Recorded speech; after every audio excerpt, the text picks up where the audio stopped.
Hi, everyone. Welcome back to this webinar series with Environment Canada. My name is Sandra Bender. You might have seen me last week at this time. I'm the Community Engagement and Education Program Coordinator with the National Centre for Truth and Reconciliation. Before we get started, I would just like to acknowledge the land that we're all attending from tonight. We're from all over the nation. We are all attending this session from the ancestral territories of the First Peoples of these lands. Some of these peoples are covered under treaty rights, and some are not. We acknowledge the sacred waters that flow like blood veins through this earth and the inherent rights that water and land hold. We acknowledge the stewardship of the land and waters that the First Peoples have provided since time immemorial, stewardship which now allows us all to live, work, learn, and play on these lands. Tonight's webinar will build on the first two, which have introduced the broader concepts of economic reconciliation and the role that Indigenous entrepreneurship plays in economic reconciliation. The goal of tonight's webinar is to look at the environment through the lens of that economic reconciliation and how environmental stewardship is a key component of successful economic growth and prosperity. Many corporations and companies in Canada have significant operations that have an impact on our environment. We often hear in the news stories where economic activity and the development of new projects, particularly natural resource-based initiatives, are in conflict with Indigenous communities.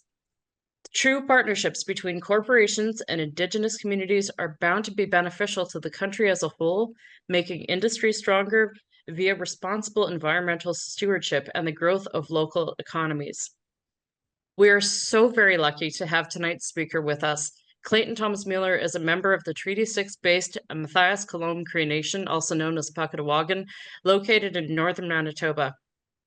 Based in Winnipeg, he has been recognized by Yes Magazine as a climate hero and is featured as one of 10 international human rights defenders at the Canadian Museum for Human Rights. Clayton is an award-winning film director, media producer, organizer, facilitator, public speaker, and best-selling author on Indigenous rights and environmental and economic justice. His book, Life in the City of Dirty Water, was a national bestseller and a CBC Canada Reads finalist. So just as a reminder, you can submit your questions for Clayton as we go. Please remember to keep them on topic, and we'll answer as many as we possibly can. We do have limited time, but we will do our best. Clayton, ekose for being here. Please take it away.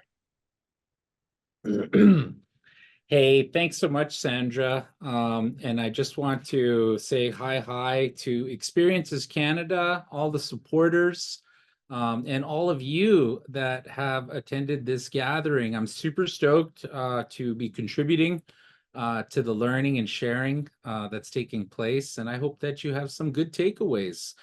Yeah, here we go. I do want to just say that, we've got a couple of support hotlines here.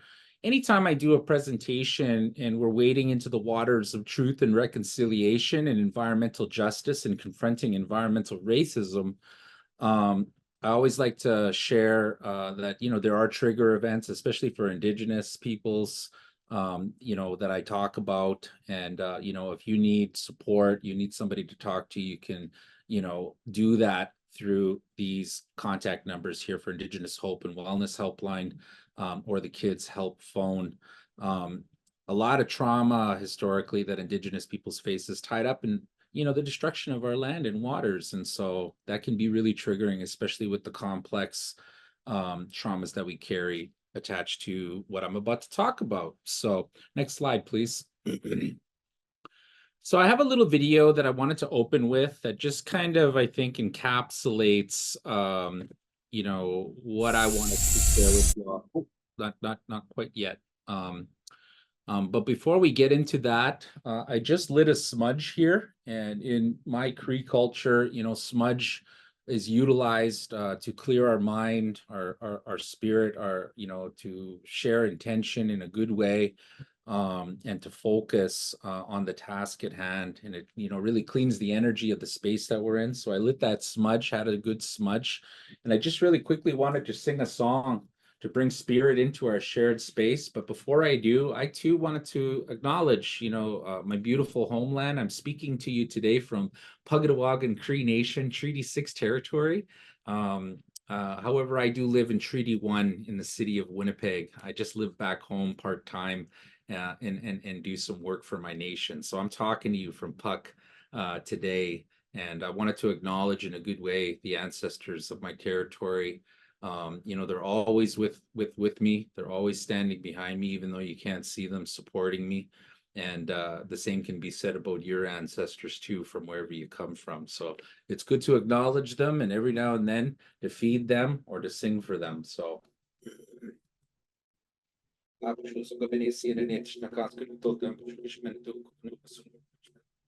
Mother Earth, Father Sky, great mystery beyond Father Sky and the universe, star beings.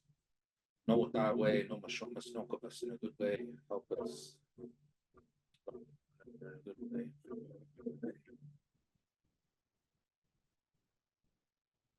Yahweh, Yahweh, Yahweh,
Ho, ho, ho.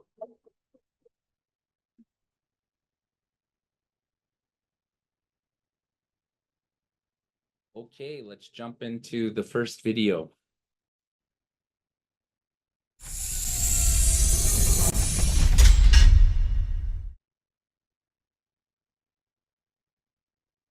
I agree with Chuka and Leah's comments. Especially this idea of reparations. Reparations is a very politicized word, especially in the lower 48, very much part of the Black experience, Black history, the language of Black social movements. But I think something that has been really inspiring to me as of late within the climate justice discourse has been this idea of climate reparations.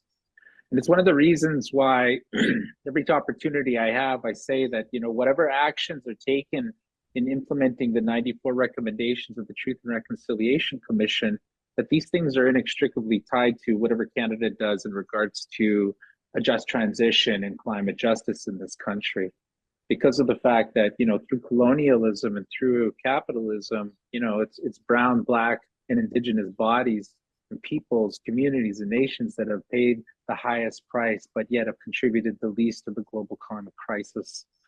And I think, reacting at scale to the existential threat of climate change requires a complete teardown and rebuilding of our economy, and first in line in that new economy has got to be the workers, for sure, whose lives are tied to the fossil fuel industry, but also those communities that have historically been disproportionately burdened by the externalities that oil companies and coal companies and gas companies have placed upon their communities, through environmental racist practices by both government and industry in this country.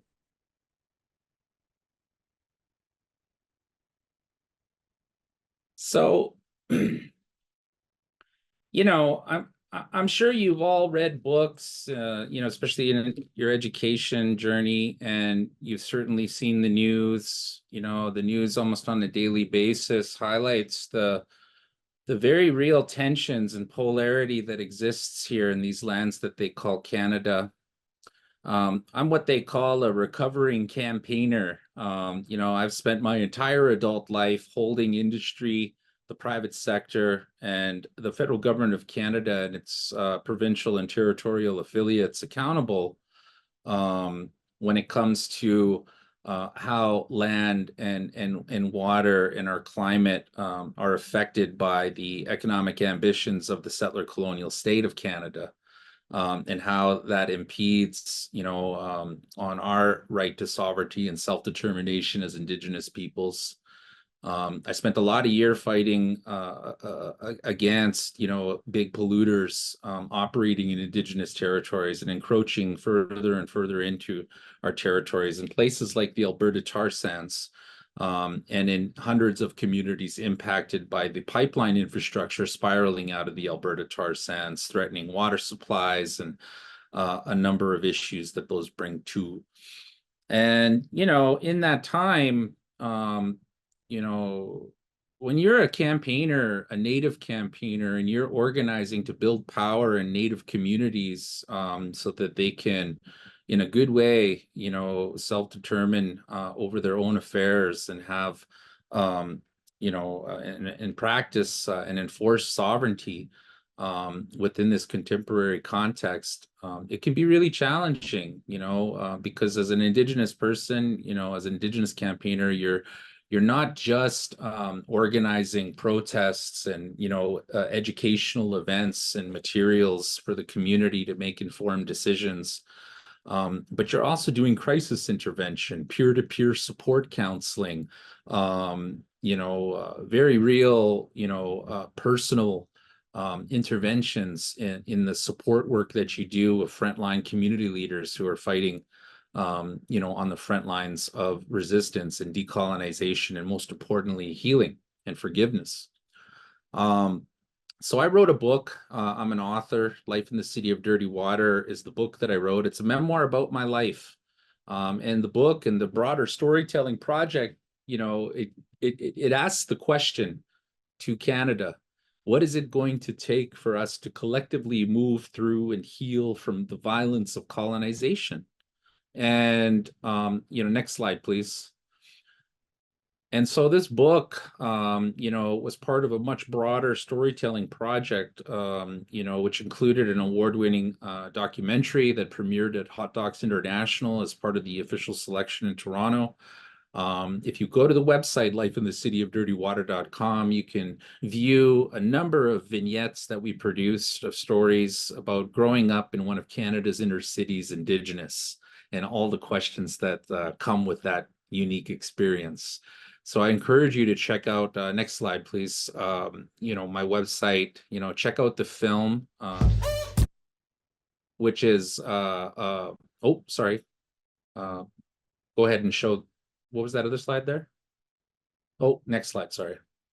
Check out the film, which was on CBC Short Docs. It was a CBC Short Docs feature and on the CBC Short Documentary website, but you could just Google search it on YouTube to watch it. It's a short film, 20 minutes, and it's quite powerful. So I encourage you to check that out when you get some time.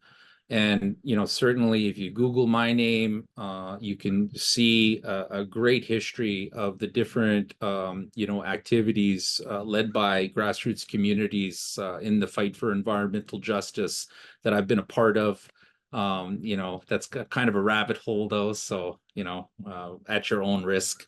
Go ahead and give me the other slide.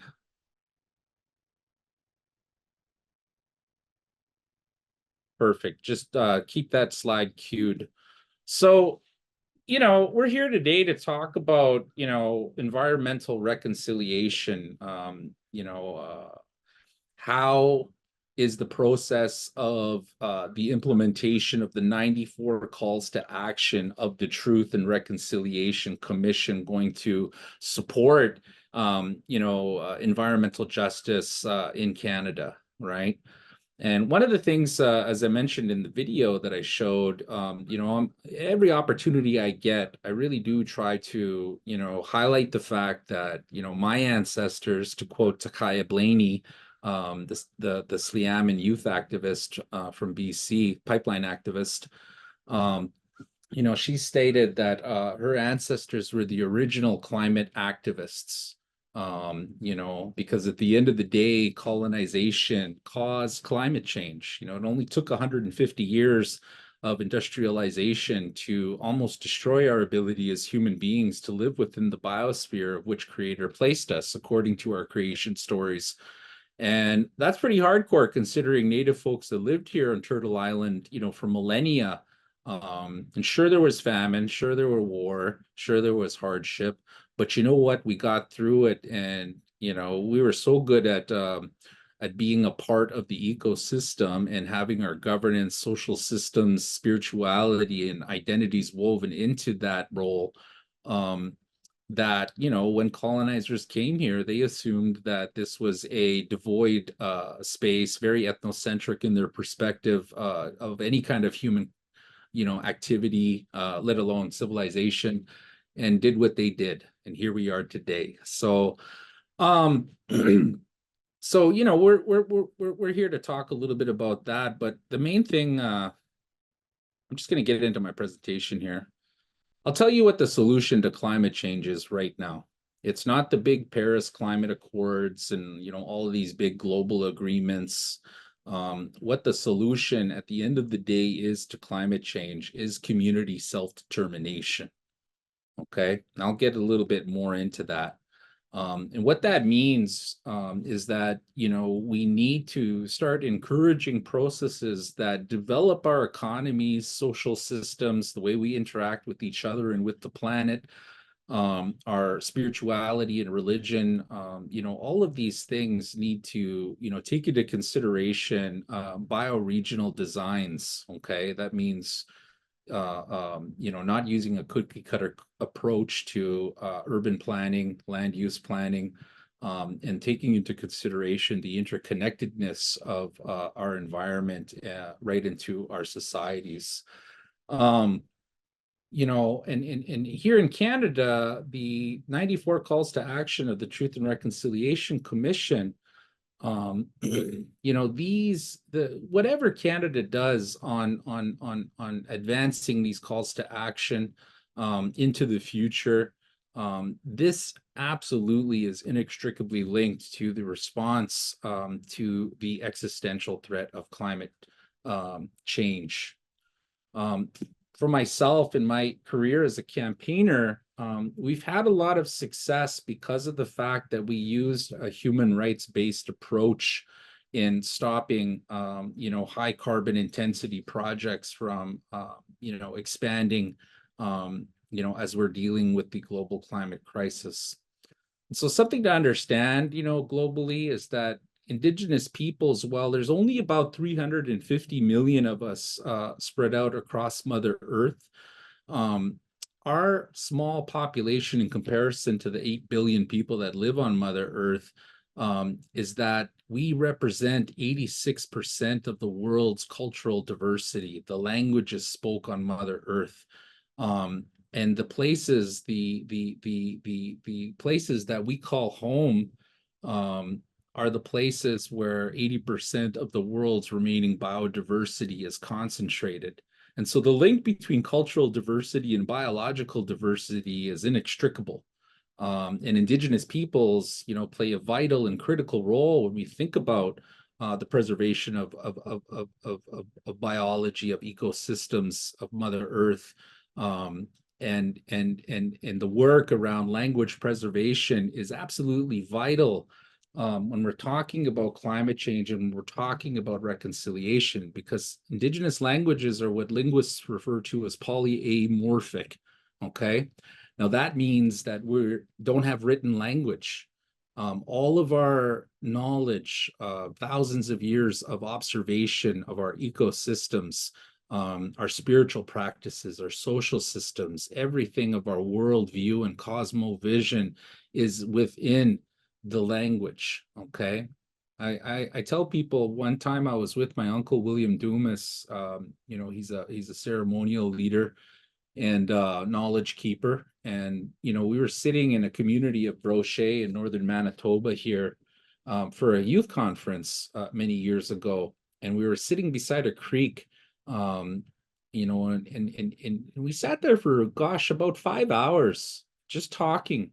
And he took the word napan, like water, from our Cree language, and he broke down what that word meant, all the way from the little stream that we were sitting beside that beautiful day in Brochet, Dene Nation up north. He went all the way from that stream all the way to the stars in the universe, all just talking about the one word water. It took 5 hours and he didn't even get to the end of it. And so all of Indigenous storytelling practice, songs, land harvesting medicines, all of these things are vessels containing massive amounts of information on how to take care of the biosphere. We often hear Indigenous peoples romanticize that we're the caretakers of Mother Earth, or the stewards of the land and water, and that is very true. To many Indigenous peoples in our cosmology. It's right in our stories, our sacred obligations, and the 7 sacred teachings clearly outline the responsibility that we carry as not just defenders of the land for our peoples, but also to speak on behalf of those relatives that cannot speak for themselves. And I'm talking about our birds and insects and fish and the 4-legged. When we think about colonialism, many people tend to think about past or historical wrongs, but forget about how colonial beliefs still permeate our everyday lives and our future outlooks.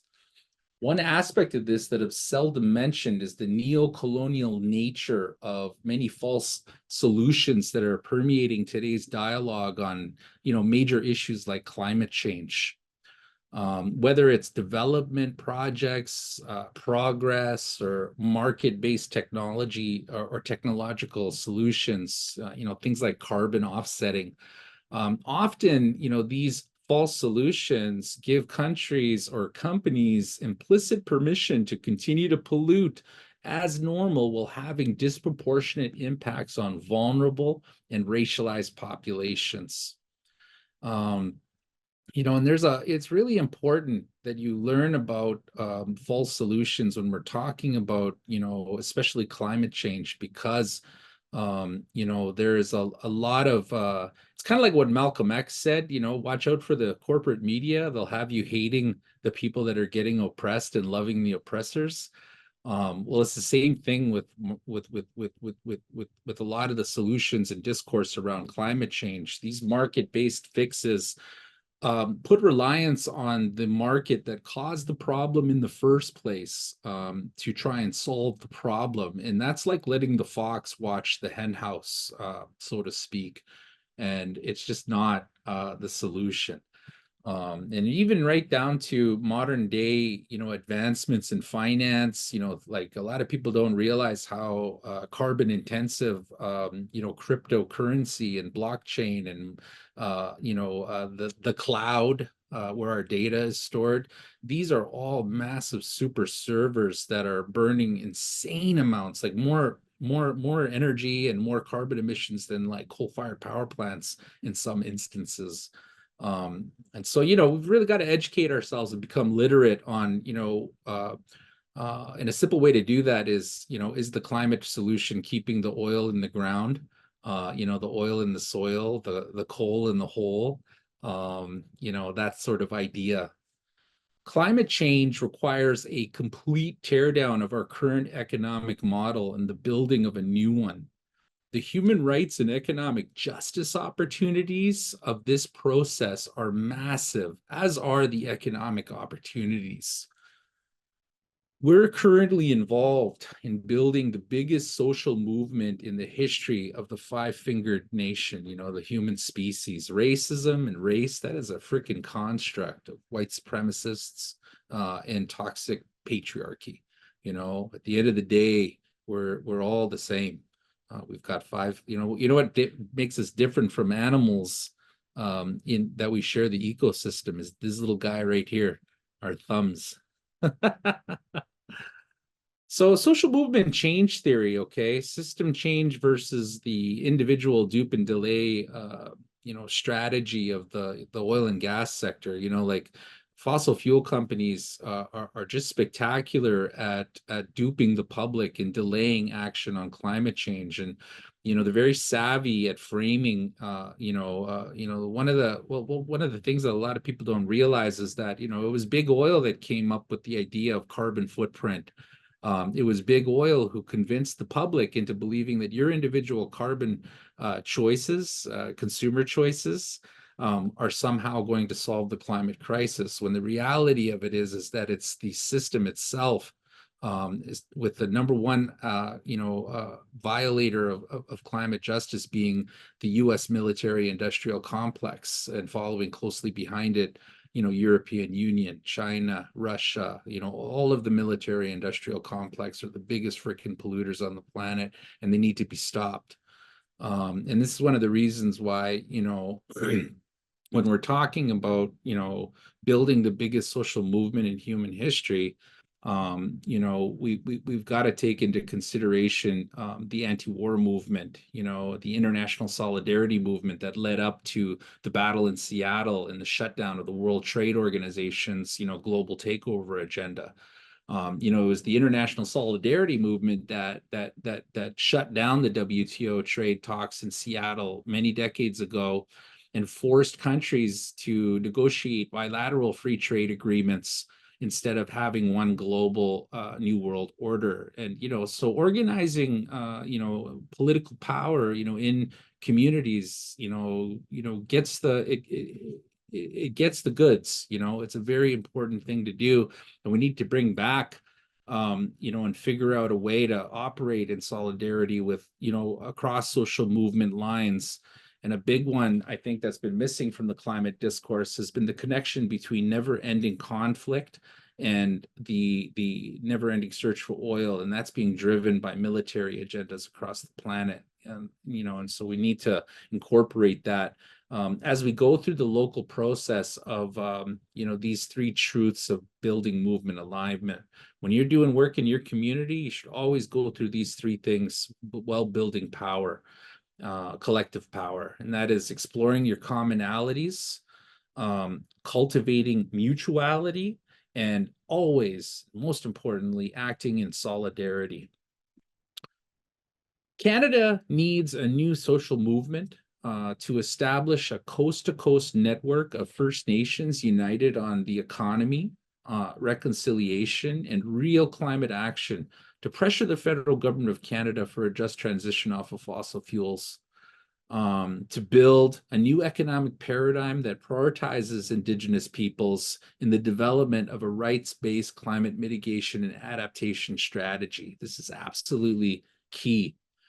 And never before in Canada has such a great opportunity for visionary economic transformation existed.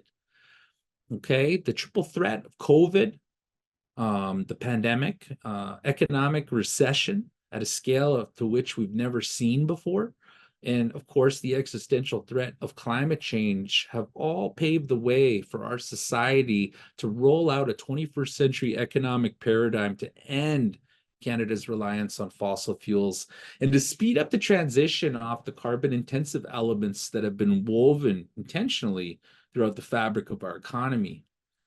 And inevitably, this new economy that we need to work together to build will create millions of good jobs and leave no worker behind. A major part of this undertaking rests in reconciling what has been historically an extractive and colonial relationship, which Canada continues to impose on Indigenous peoples, our lands, our waters, to this day. Colonization caused climate change, and the emerging economic paradigm that we build together must be in full alignment with the UN Declaration on the Rights of Indigenous Peoples and rooted in Indigenous knowledge and climate science. Indigenous knowledge alone today by itself will not solve the complex problems we face economically, tied to never-ending conflict, U.S. foreign policy, and of course, climate change. It's going to take a hybrid mix of Western science, Indigenous knowledge, and probably a whole lot of faith and prayer for those of you that do that sort of thing for us to get through this. But as a person of faith, you know, I believe in all of you, and I believe in my people for sure. We just got to meet up out there on the streets and out on the land. And so Native people, and I hear there are some Native folks that are participating in Experiences Canada. I want to give you a shout out, you know, a big shout out to all of you, but I always love, you know, speaking and presenting and hearing from my fellow Nietzsches. So, you know, fists up to y'all. Us natives, you know, we're disproportionately impacted by climate change and its drivers, you know, and we are the ones that have contributed the least to the problem, but we're affected the most. Whether it's in the tar sands in Alberta or conventional oil and gas extraction anywhere in Canada or any other carbon intensive extractive process on or near our people's lands, Indigenous peoples are always on the front line of any related environmental and social or economic impacts that are externalized on our communities. And even so, Indigenous peoples have historically been the leaders of every single environmental victory in these lands that they call Canada. Indigenous peoples are in a position to model local solutions that demonstrate what it will take to build the sustainable economy of the future, utilizing the traditional knowledge we carry from our collective past. A big call out, a big shout out, you know, and you know, that I always like to take in these kinds of talks as well, is to labor, organized labor. Labor must open, you know, and other social movement sectors as well, must open up their war chests and mobilize their base and join forces with the two population demographics in this country that represent the largest emerging workforce, which in the case of Canada are First Nations and secondarily immigrants and migrants, including climate refugees. The challenges social movements face and what's going on, what it's going to take to build a new economic paradigm that addresses both the existential threat of climate change while addressing its colonial roots and building upwards on the 94 calls to action of the Truth and Reconciliation Commission is what we need to always carry close in our hearts, in our minds, in our actions, most importantly, moving forward.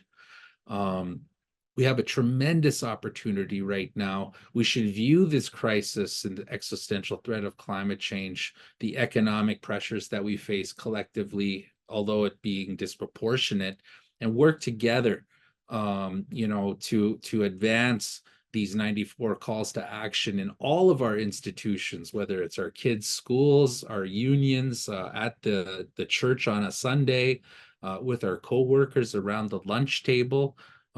You know, if you're like that, you know, on a soapbox, you know, downtown shouting out to the world, these are some of the guiding principles that we need to embrace at all costs if we're going to get it right. You know, if Canada is going to get it right with its historical injustices, you know, imposed on Indigenous peoples and the creation of this very young settler colonial state. You know, Native people, there's some of us tell Canadians to go back to Europe and that sort of thing, but the large majority of us, you know, have always been very open and caring and sharing, you know, with the land and the resources. You know, our people have literally died to protect the land and water for our kids. We had our kids stolen, you know, while we were going through the motions of protecting our land and our peoples. And there's a lot that we can get right. So I'm going to leave it at that. I want to show this last video that I directed and produced at one of the big UN climate summits, and then we'll get into some question and answers or reactions if you just want to share a general reaction to the bit that I've been sharing with you on this evening's discussion. So let's go ahead and play that my last video. Oh, well, just real quick, I wanted to share this because it's a youth gathering. You're all dynamic, incredible young leaders, and this was a delegation of young Indigenous peoples that were part of our delegation of Indigenous climate action to the Madrid UN Framework Convention on Climate Change right before the pandemic. These young Indigenous leaders led the 500,000 strong march through the streets of Madrid. So yeah, check out their message.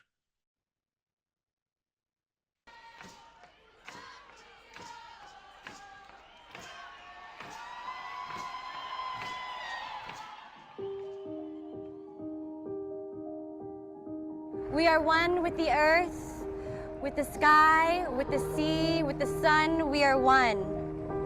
For Indigenous people, Inuit, the notion that we are one is a simple truth that has guided our life in ways that has sustained us since the beginning of time. We value the sacred knowledge of the earth that has been passed down to us through the generations, knowledge that can bring us the healing the world so desperately needs in this time. As we face the most critical challenge of our time, climate change, we urge all peoples to shift their relationships with the earth and with each other. As Indigenous youth, we are in the front lines of climate change, and we are also in the front lines of fighting it. Indigenous rights are imperative to climate justice because climate change is the result of colonialism. My ancestors were the original climate activists, beginning at first contact with our resistance to the desecration of our sacred lands and sacred waters. For hundreds of years since colonization, we have been saying that this way, this colonial way of relating to our lands from a point of extraction, from a point of taking without reciprocity, without giving back, is flawed, and it will drive us to destruction. And now we are on the precipice of global collapse. We as Indigenous youth are calling on global leaders to do better. We've sacrificed everything for our lands.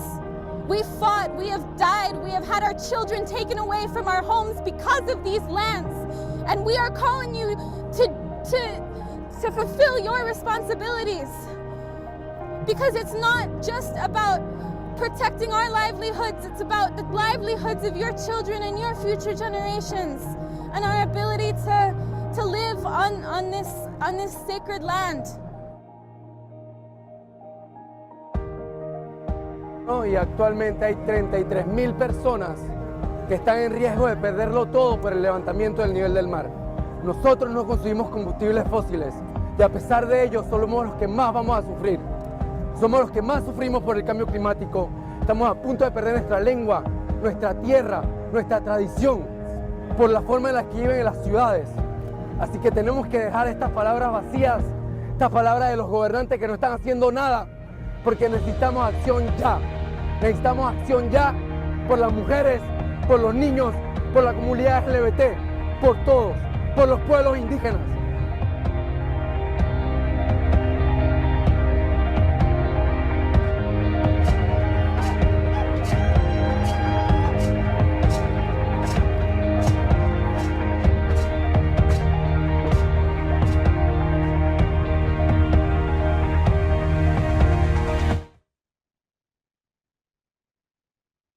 Yeah, that's we produced that video for the only Indigenous climate justice organization in Canada, Indigenous Climate Action National Organization, I should say.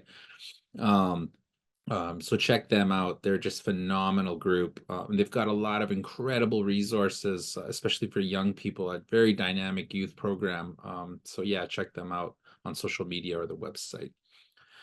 So this is an opportunity now, I guess, to, I could guess what y'all want to hear or, from me, but, this is an opportunity for y'all to ask very specific questions. And I'll do my best to answer them with the time that we have left. So thank you so much, Clayton. That was incredible. If we can stop presenting the slides now, that just so everyone can see Clayton's face better, that'd be great. Yeah, we'll come back to that part. So thank you so much, Clayton. I've been very lucky to hear you speak before, and it's really cool. I've been sort of tasked with starting us off with some questions, but I can already see that questions are coming in. So please, everyone, if you have questions for Clayton, please do put them in the chat there. First, I really laughed at what you said about that messaging that our individual actions. I don't remember your exact example, but it made me think of paper straws. Like, yes, me using a paper straw at the movie is certainly going to save the environment, and nothing that the fossil fuel industry is doing has a, just that always, it's a good reminder to know that the kinds of challenges the climate is facing aren't ones that each of us individually can really stop. So it does take organized action. I wondered if you, well, okay, I wanted to note too that there was a real theme I heard between everything that you said, and Clayton, you weren't here for it last week, but we had speakers speaking to us about the National Indigenous Economic Strategy, and then we heard from a couple of Indigenous business owners, one of whom was Krista Bruno. The Feast. Yeah, from Feast, Bruno Yeah. Gunther. Yeah. And the other of whom was Jen Harper from Cheekbone Beauty. It's a cosmetics line. Yeah. But there was a strong message about what we generally in society can learn about this concept of thinking about economics that don't just benefit one corporation or one person, but thinking about generations to come. And that's an attitude that's largely missing in the way the world in general handles the climate, right? Mm-hmm. So I think it's really great that you said that too, so we can really hear that message hammered home. Okay, there's so many questions coming in that I think we should just go right to these kids. So Ella, I'm going to ask these in order. Ella has asked, what do you think the balance of environmental society's cooperation and Indigenous beliefs has to be so that climate change is stopped or slowed down? Well, again, I mentioned, it's not just Indigenous peoples. I think just human beings in general. The solution to climate change is very clear, and it's also the same solution to a lot of different issues that we face collectively today as human beings. And that is community self-determination over water and sanitation, our access to clean water, shelter, housing, our access to food security, essentially, everybody's right to live, work, play, and pray in a safe and healthy environment, right? A lot of that is really riding on our ability not to be molested or to have, corporate private sector entities privatizing what we refer to as the commons, things that nobody owns, but that we all have to take care of because we depend on them for our lives. These are things that we're borrowing from our kids, right? And we need to make sure that our people, when we're designing the economies of the future, whether that's urban or rural, that they are taking into consideration bioregional design, ecological design, and that all of these different sectors of economy make sense for that biological region. Like, for example, I'll give you a case example. Across Canada and circumpolar regions, and in a lot of northern communities, we face serious issues because of the really shitty materials that Canadian Mortgage and Housing Corporation, Crown Corporation, they own all the houses on every reserve in Canada, and they use cheap materials to build our houses, and we live in the frickin' Arctic. And so the issues with mold and the upkeep of cheap units that Native people have to live in. And of course, there's the housing funding doesn't reflect the population growth that we have in our community. So you got a couple dozen people living in a house on the res. This creates a lot of health issues, and a lot of this stuff could be addressed if we're building houses that match the ecosystem, that match the environment. And certainly houses that accommodate the population's needs. We can't have, 3-4 families living in one, 3-bedroom house. That's just unsustainable. And it's a human rights issue, housing is a human right. So, so I think that, sorry, going back to the question again? The question was, sorry, let me just scroll back up. What do you think the balance of environmental science, society's cooperation, and Indigenous beliefs has to be to prevent climate change or slow it down? I just think that, again, it's difficult. Canada ratified the UN Declaration on the Rights of Indigenous Peoples. Does that mean that they're making it into law or doing anything meaningful around that? I don't know. I mean, Canada's done a number of major reports, for everything from the Royal Commission on Aboriginal Peoples back in the day when I was here, a young person, to the Aboriginal Justice Inquiry, to the Commission on Truth and Reconciliation, and a lot of these reports and the recommendations that come with them are just collecting dust. And this is because of white supremacy, systemic racism, and capitalism and greed. Canada's current economic paradigm is fundamentally dependent on the continuing subjugation, dispossession, and oppression of Indigenous peoples and our collective rights, and the removal of our peoples from our homelands to give easy access to private sector corporations working in partnership with provincial and territorial governments to extract resources. And those resources are to be sold on the international market to the highest bidder. And so the Indigenous rights regime that exists in this country is not third class, second class, it's first class, and corporate sector, private sector, provincial territorial governments need to understand that the federal government, which is the ultimate jurisdiction in the Canadian legal regime, has a fiduciary and legal obligation to each individual 636 First Nations across the country. And if one community supports a massive clear-cut forest logging operation or a big diamond mine, but another community doesn't, well, then that community can say no, and they can stop that, if it's threatening their right to hunt, fish, and trap, because our hunting and fishing and harvesting rights are enshrined right in the Canadian Constitution, Section 35. Okay. And so we have a very powerful rights regime in this country, and we continually, prove that in the settler colonial state courts, with Supreme Court victory after Supreme Court victory, asserting our territorial jurisdiction and land title.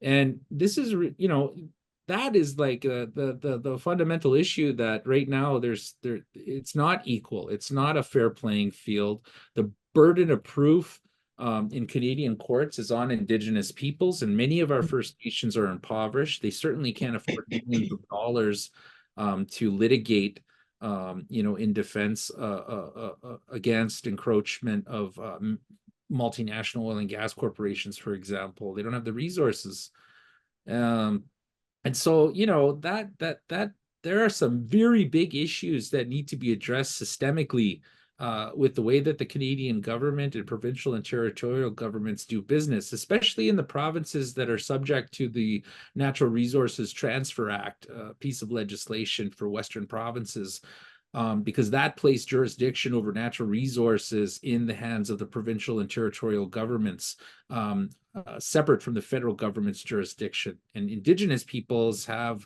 our legal, the trust relationship we share with the colonizer is the federal government. And so it's a devolution of our sovereignty and self-determination if we have to deal on matters of natural resource extraction with provincial or territorial governments, certainly the private sector or municipalities. We don't need to do that. That's the Canada's problem. But the reality of it is we got to deal with all of them. The burden of proof is on us. We got to go to courts. We got to protest in the streets and out on the land, all in defense, all as land defenders and water protectors. And the government continues to criminalize those activities and call us protesters, call us activists or eco-terrorists in some extreme case, But the reality of it is that Canada's economic prosperity and wealth, rich people in Canada, they're not subsidizing Indigenous peoples in our social programs and education and housing and all of that. Like they will you often hear those nasty racist rumors.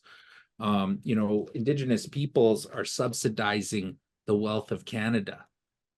And people forget about that. There was no great Indian wars in Canada like there were in the United States. Canada chose a path of, albeit gunboat diplomacy, to negotiate treaties. And so that's why wide swaths of our land are under treaty. And the federal government has a fiduciary and legal obligation to oblige those treaty nations. And in the areas where there aren't treaties, the federal government has to, you know, has to oblige those communities that it hasn't entered into agreements with, and there's a financial reparations cost that comes with that. So yeah, there's some big issues that we've got to wait out. But in the meantime, youth movements, young people, women's movements, a lot of different social movement sectors have embraced the 94 calls to action. They've embraced these ideas of land back. You know, they're disturbed by the murdered and missing Indigenous women and girls crisis. A lot of people understand now that violence against the land begets violence against women.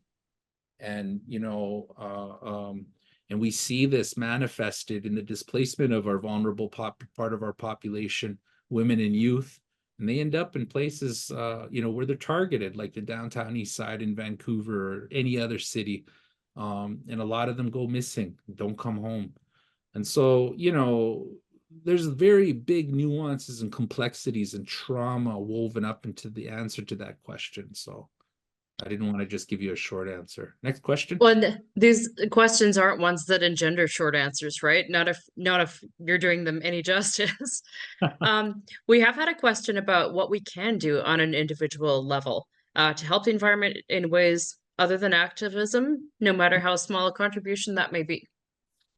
Yeah, I mean, you know, I'm always telling folks, like my son's mother, she's an environmentalist and a conservationist, you know, like the house, like their house, they've got all the different organized garbage. She cleans out containers before she puts it in the recycling and all that stuff. But there's a reason why, you know, organizations like Ducks Unlimited and some of the more conservative conservation groups out there, why they're super right-wing. You know, it's like rich, like duck hunting, like kind of rednecky type stereotypes involved in that whole scene. And historically, conservation movements have gone against Indigenous sovereignty. They've sued Native communities that are trying to get their land back, you know, in the interest of protecting wetlands, you know, these kinds of ideas, right? And so there's a reason why, you know, the conservation movement, you know, loves to support, you know, the creation of parks, you know, places where people can go out and connect with nature by driving over her with ATVs and, you know, whatever, you know. And so I think when it comes to, like, you know, your own personal contribution, I tell people, be responsible, respect Mother Earth, respect where you live, keep it clean. You know, you should always leave as little footprint as possible wherever you go, right? You should be a good environmentalist, but, you know, having that personal individual action tied to somehow that you're going to solve climate change or the injustices that come with the drivers of climate change, it's just not true. That's propaganda. It's a campaign from big emitters that fund that whole belief. That's why I always tell people you should dedicate at least 75% of your activism time to system change, you know, to participating in the radical tear down and rebuilding of fossil fuel dependent systems, our industrial agricultural complex, our truck and transport and bunker fuel ship transport economy, and of course, right at the top is the military industrial complex. But don't forget the petroleum chemical complex and the pharmaceutical area that's also controlled by oil companies. Like all of these systems need to be changed and to be transitioned off of fossil fuel dependency for us to even make a dent in the amount and severity of climate change that we will live with right now and into the future. We're not going to stop climate change. We're locked in for, you know, nobody knows how long we're locked in for. What we're negotiating at this point with our personal activism and our collective action is how long we live with climate change for and how severe. Right. So, but at the very least, we could try not to ride ATVs or tell the adults in our lives who are offering us rides in power boats that we'd prefer to canoe, maybe, you know, because there is always, I know, obviously, this kind of change can't happen at the individual level, but we can, there's always something we can do, right? You know, Whether it's writing a letter. Yeah. You know, like that is a big one. discount holiday flights. It hasn't really taken off in Canada. I mean, we're all paying through the teeth just to go to Osheaga. Yeah. My kids are It's trying to true. get me to go take them to Osheaga this summer. I'm like, oh my God, the cost of flights is insane. But again, I think it's good to have the moral internal debates and with your peers and your family about your own personal footprint.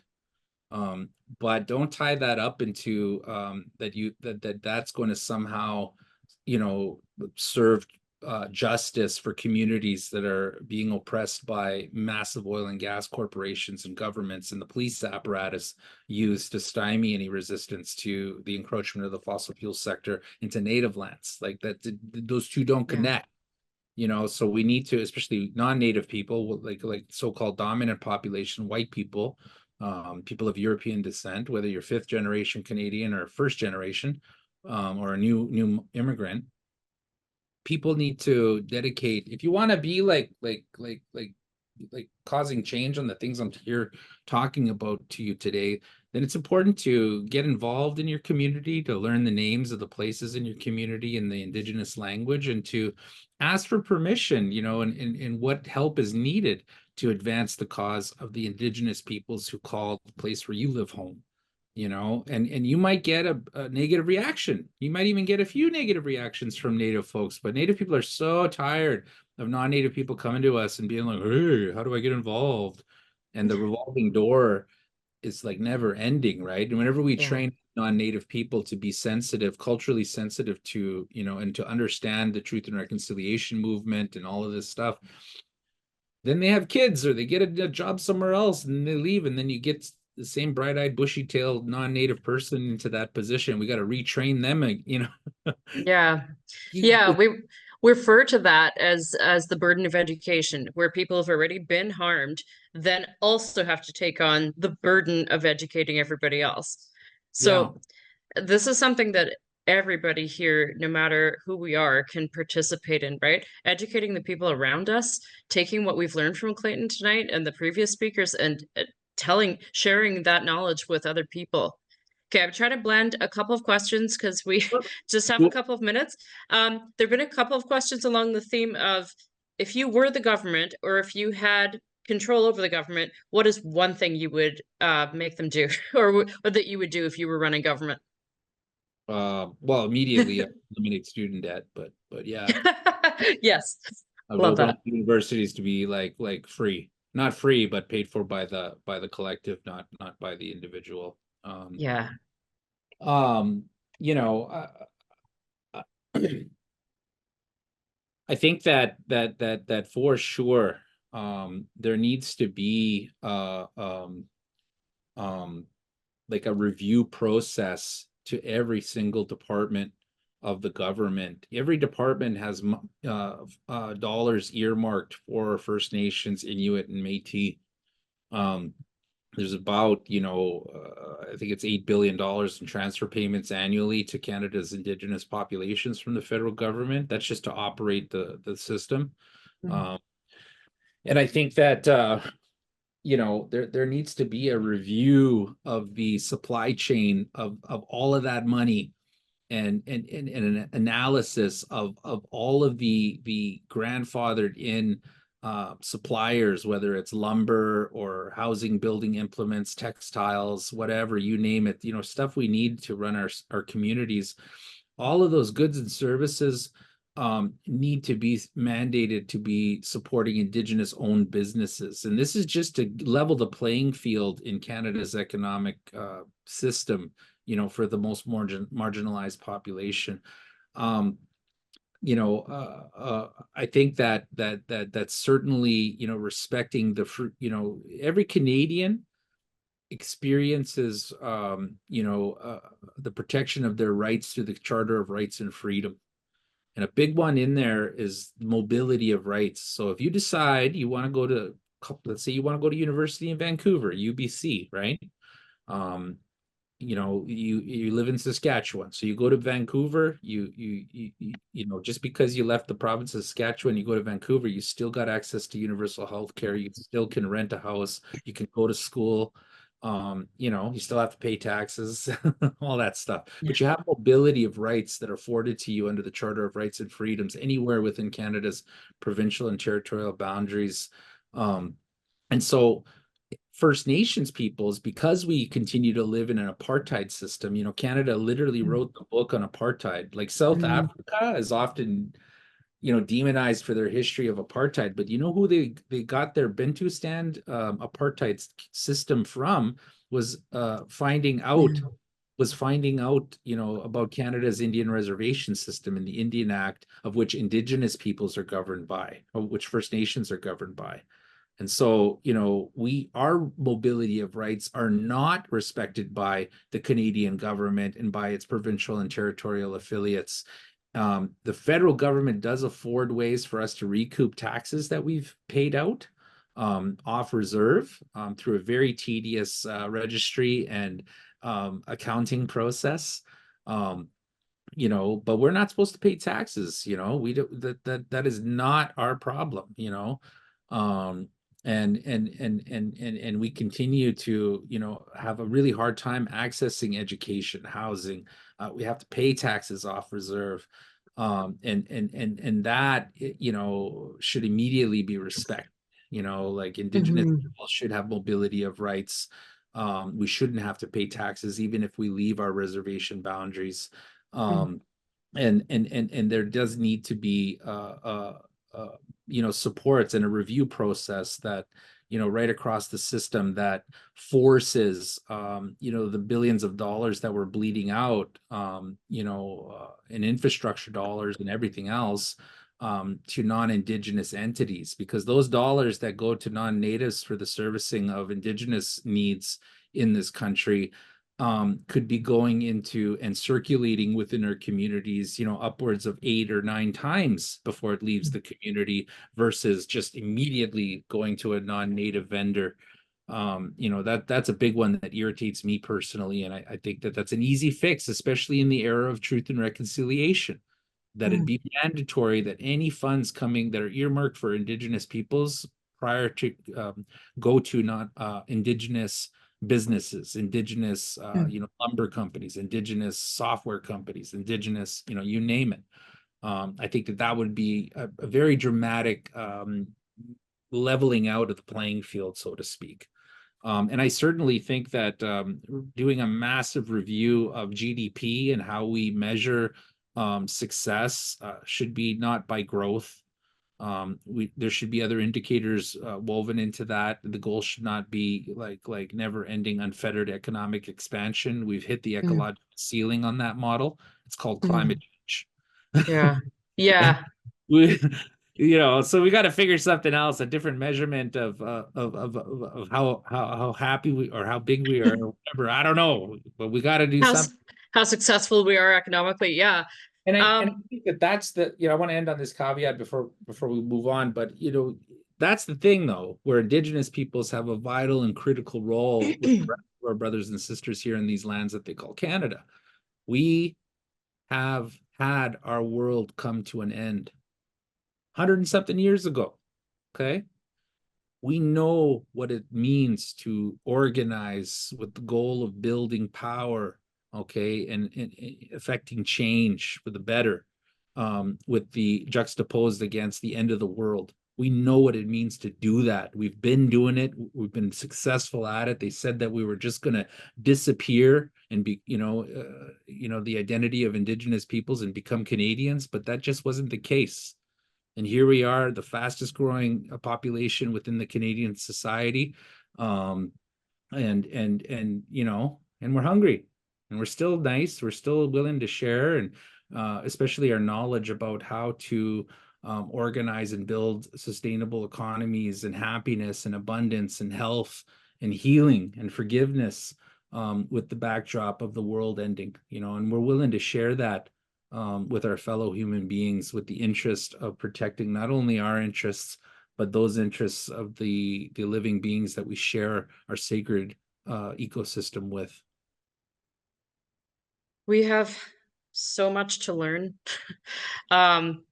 This amount of time only just gives us that first taste of the depth of how much more we as a nation have to learn about, well, and as a global society need to learn about how to interact with the creation that we live in, right? This has been an incredible glimpse into the first steps onto the pathway of all of that knowledge that you hold. So I'll just remind everyone about Clayton's book, Life in the City of Dirty Waters. Waters. I've read it. Well, yeah, exactly. It's all the same river system. It's an incredible read. I read it myself years ago, and now I feel like reading it again. I would strongly recommend as well, and we're going to share a link in the chat. Clayton mentioned the United Nations Declaration on the Rights of Indigenous Peoples. If you are, let's say grade 8 or higher, I think that you can handle this read. I would strongly recommend it. This is a document that Canada signed into law just in 2021, embarrassingly late. Our nation actually voted against it when the UN proposed it in 1985, but this is about the rights of all Indigenous peoples globally. This is something really important to understand because a whole large section of it talks about inherent Indigenous rights to have some control over what happens to the land and water. So I would take that, read Clayton's book,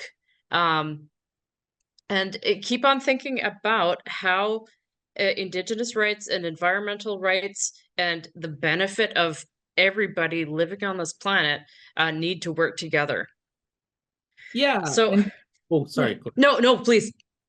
Yeah, and I just want to encourage you all, take care of yourselves. Don't beat yourselves up. We got to keep, repetition, consistency, showing up is 90% of it.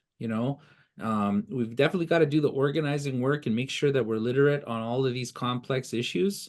But at the end of the day, I want to encourage you all to take care of yourselves, incorporate a spiritual practice in your life. Go check out a sweat lodge. If you meet a Native person and they invite you to a sweat, go check it out. You might find a pathway to something that'll help you in your life.